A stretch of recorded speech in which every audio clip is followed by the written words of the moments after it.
தெய்வமே. என்னது என்னது வராங்கிட்டு உனக்கு நிப்பாட்டா முகரே பாருங்க.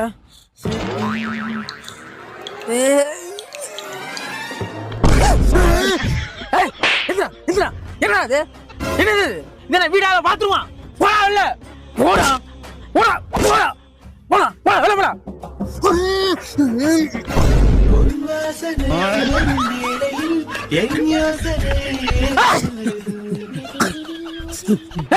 என்னடா அது என்ன கம்பு கூட இல்ல கந்தர்வ கோட்டையாடா ஓபன் பண்ணி வச்சு படுத்திருக்க அடடா மூடிக்கிட்டே. ஐயோ படுத்துற பாப்பா நீ இல்லாம என்னால இருக்க முடியலடி. டேய் இப்ப 2 பேரும் இல்லாம போயிருவீங்க. படுறா காலையில எனக்கு 5 மணிக்கெல்லாம் வேலை இருக்குடா. போகலன்னா வேலையை விட்டு